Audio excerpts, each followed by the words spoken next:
everyone. I'll lower this down a little bit for you. Hopefully, wow, it was a wobbly try-gay. But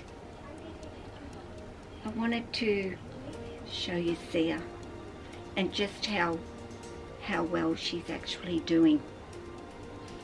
She shed finally, guys, but she shed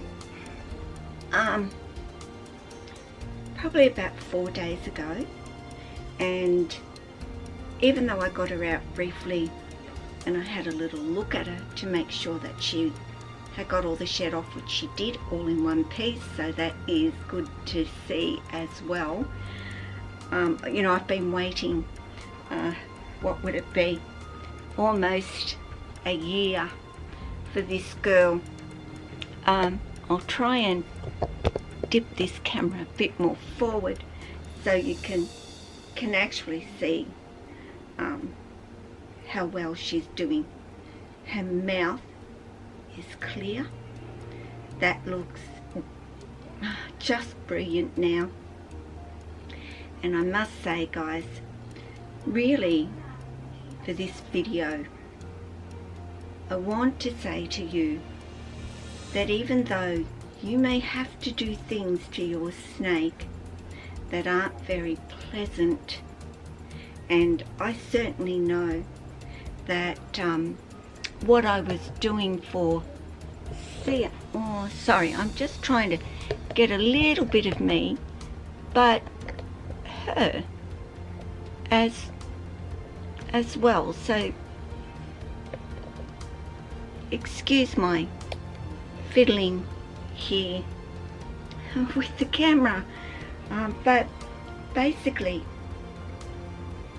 I want you to also know that even though what you may be doing with them is something that they do not like at all. I mean, I ended up having to give Sia injections for her RI. I had to be sticking cotton bud tips into her mouth and cleaning up her mouth with some horrible stuff on the end of it that would have tasted terrible for her. But I can say to you, the relationship between me and Sia has grown so much more in that time that I'm having to be getting her out every day and do something with her, which I've not been able to do because she got quite sick and very quickly when she arrived here, and never seemed to, even though she had a course of antibiotics, she never seemed to fully recover. And it was almost like she was in some continual stress, and she would have been. Don't doubt that for 1 second. This was a girl that had 3 years of her life living in an enclosure with very little. Hang on, I'll try and bring it back so you can actually see Sia, as I say. Not that she wants to do that, she wants to just go. But you know, 3 years with very little interaction. So she was letting go with her tail, so she wanted to grip with her head. That's my Sia. But come back here, sweetie. Just come back here.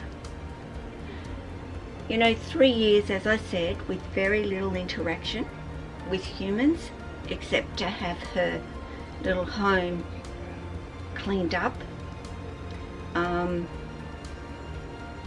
is pitiful. And hence why handling Sia, new place, new everything, was going to be a stress for her. She just was so not used to it at all. And being so sick for so long, handling Sia was just not happening either, except of course to treat her and to do her mouth. But I must say, you know, I would keep her out for a little while after I did her mouth to show her the gentle side, that I'm not just getting her out to do a treatment with her. And in that time, I know she has developed a trust, believe it or not. And even though I can say to you, they were terrified to go in and get Sia out of her enclosure because she would take a swipe at them. She's never done that with me, but she gets standoffish with me and standoff with me. Of course, I don't have a fear, and I would just go in, I'd pick her up and get her out before I think she even knew really what was happening. But now she's so much more calmer when I am holding her.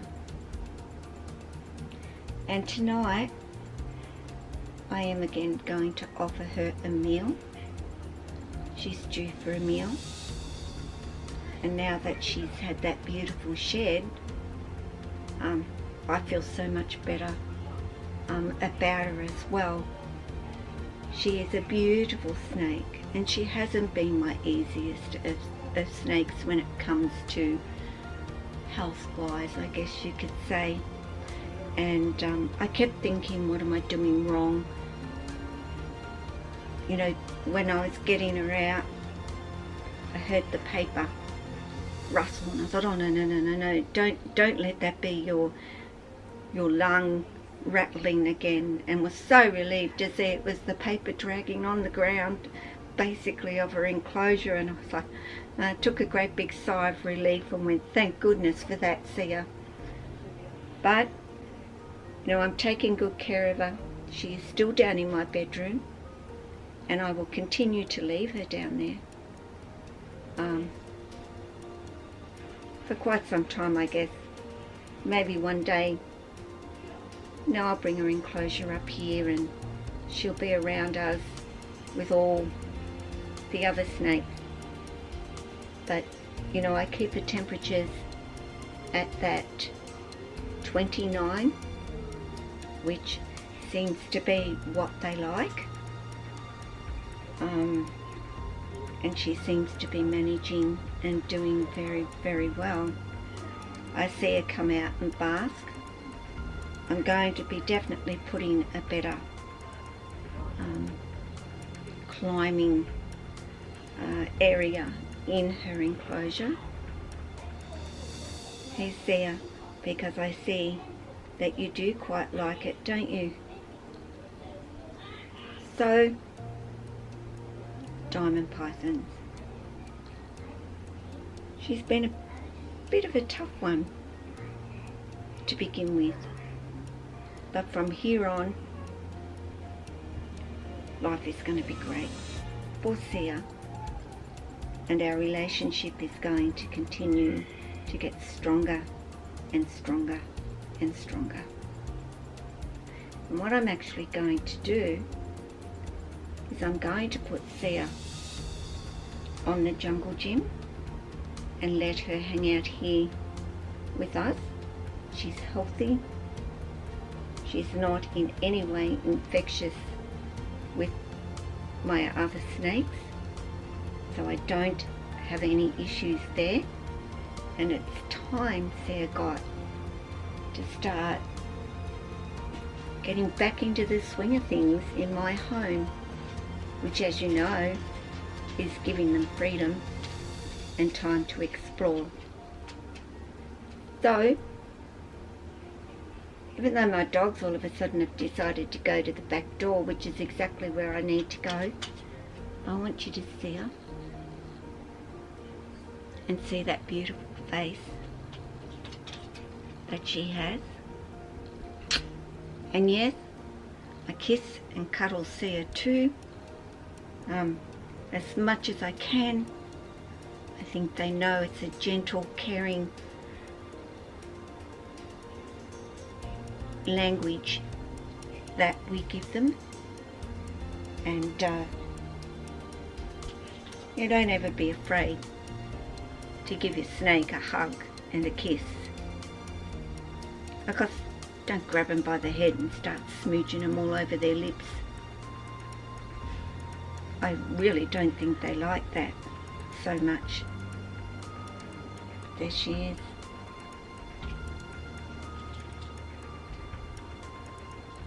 Just having a little rest in the crook of my arm.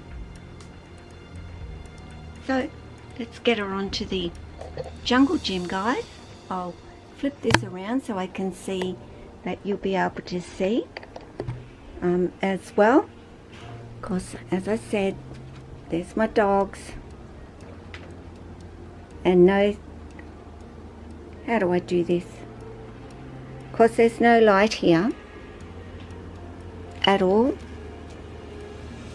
You know, she's no longer gripping me like holy dooly with that tail, because she has relaxed and is feeling, although she's got me by the arm at this particular point, but she will she'll let go when she gets a bit more support down here on the jungle gym. Just beautiful, amazing patterns these guys have. Well, in this case, Gal has. So unique. But then, they all are. You know, no two snakes have exactly the same patterns. They're all very, very different and unique. And that's what I love about them. But you know, our diamond pythons do come with the rosettes. Well, sorry, it's totally out of focus, okay? So let's focus. But the distinct rosettes on their body. Of course, some of them come in a very high yellow. A lot are just the black and white, which actually I love the black and white. I think the contrast between the really dark black and the really vibrant bright is stunning. Of course, Sia has a little bit of yellow, gold, going on the top of her, but not too much actually. But there you go, guys. There's my girl. Finally back to full health and being that calm, gentle girl that I know diamond pythons are just naturally born with. Hey, what do you think, Sia? Is that what you are for your mum? And there's that little tail. Hey, there's that prehensile tail of yours too. So guys, I hope you enjoy this little catch up with Sia. Just to let you know, she was already back to eating before she shed. She's looking beautiful. And now it's time for her to start enjoying the space that I have for all my snakes. It's hers as well. Ciao. But you take care of yourself and your family and your friends and your snakes and all your animals. And then it's ciao.